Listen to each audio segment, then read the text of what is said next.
യേശുക്രിസ്തുവിൻ്റെ പരിശുദ്ധമായ നാമത്തിൽ എല്ലാ പ്രിയപ്പെട്ടവർക്കും എൻ്റെ പ്രഭാത വന്ദനങ്ങളെ അറിയിക്കുന്നു. വളരെ അനുഗ്രഹിക്കപ്പെട്ട ആത്മീക സന്ദേശങ്ങൾ കഴിഞ്ഞ ഏതാനും ദിവസങ്ങളായി ഉൽപ്പത്തി പുസ്തകം 32 അധ്യായത്തെ ആസ്പദമാക്കിക്കൊണ്ട് നമ്മൾ ധ്യാനിക്കുകയായിരുന്നല്ലോ. ഇന്ന് നമ്മൾ അതിൻ്റെ അവസാന ഭാഗത്തേക്ക് കടക്കുകയാണ്. പ്രത്യേകിച്ച് ഈ ഒരു ചിന്തകളിലൂടെ, അതായത് യാക്കോബിനെക്കുറിച്ചുള്ള തിരുവചനത്തിൽ കാണുന്ന വളരെ പ്രധാനപ്പെട്ടതായ ചിന്തകളുടെ അവസാന ഭാഗത്തേക്കാണ് നമ്മൾ കടന്നു വരുന്നത്. കഴിഞ്ഞ ദിവസം നമ്മൾ ധ്യാനിച്ചു, നിന്റെ പേര് എന്ത് എന്ന് അവനോട് ചോദിച്ചു. ദൂതൻ യാക്കോബിനോട് ചോദിച്ചു. അപ്പോൾ യാക്കോബ് എന്ന് അവൻ പറഞ്ഞു. ഇന്ന് നമ്മൾ വായിക്കാൻ പോകുന്നത് 28 വാക്യമാണ്. നീ ദൈവത്തോടും മനുഷ്യരോടും മല്ല് പിടിച്ചു ജയിച്ചതുകൊണ്ട് നിന്റെ പേര് ഇനി യാക്കോബ് എന്നല്ല ഇസ്രയേൽ എന്ന് വിളിക്കപ്പെടും എന്ന് അവൻ പറഞ്ഞു. യാക്കോബ് അവനോട്, നിന്റെ പേർ എനിക്ക് പറഞ്ഞു തരണമെന്ന് അപേക്ഷിച്ചു. നീ എൻ്റെ പേര് ചോദിക്കുന്നത് എന്ത് എന്ന് അവൻ പറഞ്ഞു. അവിടെ വെച്ച് അവനെ അനുഗ്രഹിച്ചു. വളരെ പ്രധാനപ്പെട്ട ഒരു കാര്യമാണ് ഇപ്പോൾ ദൂതൻ യാക്കോബിനോട് പറയുന്നത്. നിന്റെ പേര് എന്ത് എന്ന് യാക്കോബിനോട് ചോദിച്ചപ്പോൾ യാക്കോബ് മറുപടി പറഞ്ഞപ്പോൾ തന്നെ ആ മല്ലുപിടുത്തത്തിൽ ഒരു തീരുമാനമുണ്ടായി. നമ്മൾ ഒരു കാര്യം മനസ്സിലാക്കണം. അടുത്തതായിട്ട് പറയുന്ന വാക്കുകൾ വളരെ പ്രധാനപ്പെട്ടതാണ്. ഞാൻ ചിന്തിക്കുന്നു, യാക്കോബിന് തന്നെ സ്വയം തോന്നുന്ന ഒരു കാര്യമുണ്ട്, ഞാൻ പരാജയപ്പെട്ടു. പ്രത്യേകിച്ച് അനുഭവങ്ങൾ എല്ലാം തെളിയിക്കുന്നത് പരാജയമാണെന്നാണ്. എന്തൊക്കെയാണ് അനുഭവം ഉണ്ടായത്? ഒന്നാമത്, ഉഷസ് വരെയും മല്ല് പിടിച്ചു നിർത്തിയിട്ടും യാക്കോബിന് ഒരു നന്മയും ഉണ്ടായില്ല. അവിടെയാണ് ദൂതൻ പറയുന്നത്, എന്നെ വിടൂ, ഞാൻ പോകട്ടെ, ഉഷസ്സായല്ലോ. അപ്പോൾ യാക്കോബ് പറയുന്നു, എന്നെ അനുഗ്രഹിച്ചല്ലാതെ ഞാൻ നിന്നെ വിടുകയില്ല.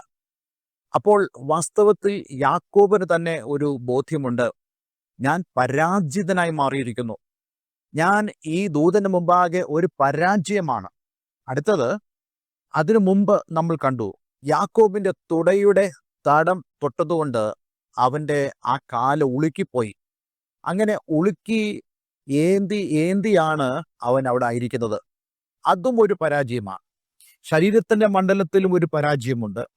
അതേപോലെ തന്നെ ആത്മീകമായ ചിന്തകളിലും അവൻ ടോട്ടലി പരാജയപ്പെട്ടവനായിട്ടാണ് യാക്കോബ് ഇവിടെ നിൽക്കുന്നത്. പക്ഷെ എന്നിട്ട് പോലും ഇവിടെ ദൂതൻ യാക്കോബിനോട് പറയുകയാണ്, നീ ദൈവത്തോടും മനുഷ്യരോടും മല്ല് പിടിച്ച് ജയിച്ചതുകൊണ്ട് നിന്റെ പേരിനി യാക്കോബ് എന്നല്ല ഇസ്രയേൽ എന്ന് വിളിക്കപ്പെടും. നോക്കണേ, വളരെ ചിന്തിക്കേണ്ട ഒരു കാര്യമാണ്. പരാജയപ്പെട്ടു എന്ന് കരുതുന്നവനോട് ദൂതൻ പറയുന്നു, അല്ലെങ്കിൽ ദൈവം പറയുന്നു, നീ ജയിച്ചിരിക്കുന്നു. എന്താ അതിനർത്ഥം? നമ്മൾ അതിനെക്കുറിച്ച് ചിന്തിക്കണം. വാസ്തവത്തിൽ ദൈവത്തിന് മുമ്പാകെ നമ്മൾ പരാജയപ്പെടുന്നതാണ് നമ്മുടെ ജീവിതത്തിന്റെ യഥാർത്ഥമായ വിജയം എന്ന് പറയുന്നത്.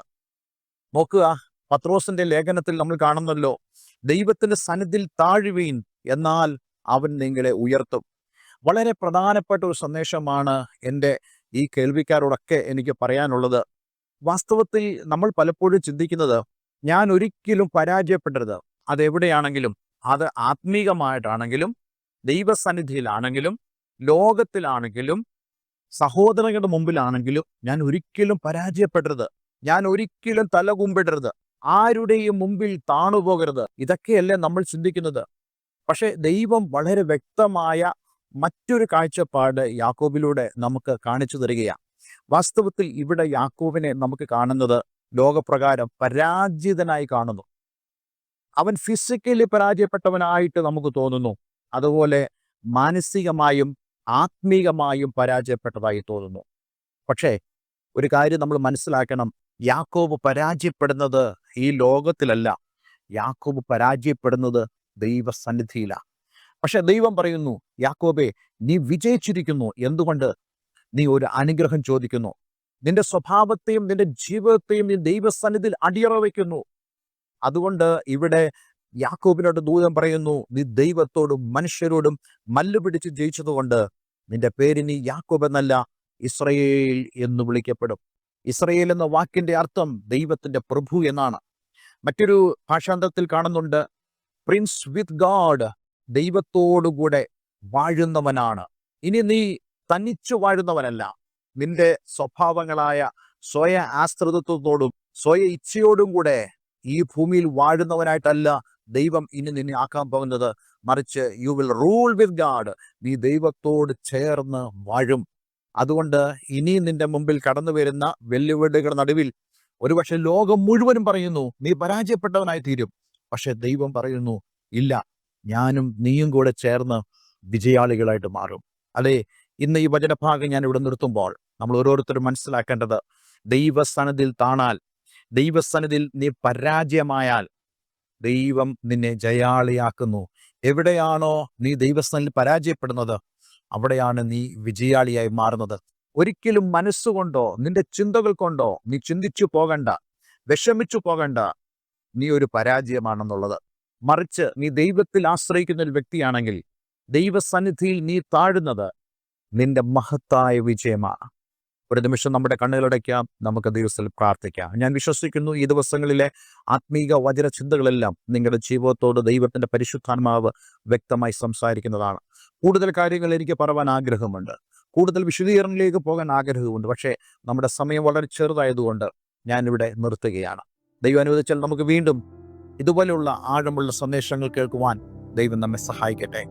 ഈ ദിവസങ്ങളിലെ സന്ദേശം മൂലം നിങ്ങളുടെ ജീവിതത്തെ കർത്താവിലേക്ക് പൂർണ്ണമായി സമർപ്പിക്കുമെങ്കിൽ ഞാൻ ഒരു കാര്യം നിങ്ങളോട് വ്യക്തമായി പറയുന്നു, നിങ്ങളുടെ ജീവിതം അനുഗ്രഹിക്കപ്പെട്ടതായി തീരും. മാത്രമല്ല, നിങ്ങൾ ദൈവത്തോടൊപ്പം വാഴും. ഒരു വാക്ക് നമുക്ക് പ്രാർത്ഥിക്കാം. സ്വർഗീയ പിതാവേ, ഇന്ന് ഞങ്ങളെ കേൾപ്പിച്ച വളരെ അനുഗ്രഹിക്കപ്പെട്ട സന്ദേശത്തിനായി സ്തോത്രം. ഈ വചനം കേട്ട ഏവരും ഞാൻ യേശുവിൻ്റെ നാമത്തിൽ അനുഗ്രഹിക്കുന്നു.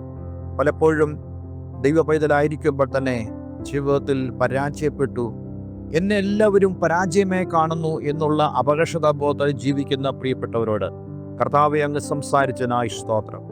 ദൈവത്തോടൊപ്പം വാഴുവാൻ നീ അവരെ സഹായിക്കണമേ. പ്രാർത്ഥന കേട്ടതിനായി നന്ദി, യേശു ക്രിസ്തുവിൻ നാമത്തിൽ തന്നെ. ആമേൻ, ആമേൻ. ഇന്നത്തെ വചനചിന്ത നിങ്ങളുടെ ജീവിതത്തിൽ വളരെ അനുഗ്രഹപ്രദമായി തീർന്നു ഞാൻ വിശ്വസിക്കുന്നു. അടുത്ത ദിവസം പുതിയൊരു ആത്മീക ചിന്തയുമായി നമുക്ക് ഒന്നിച്ച് കടന്നു വരാം. ദൈവം എല്ലാവരും അനുഗ്രഹിക്കട്ടെ. Have A nice day. God bless you all.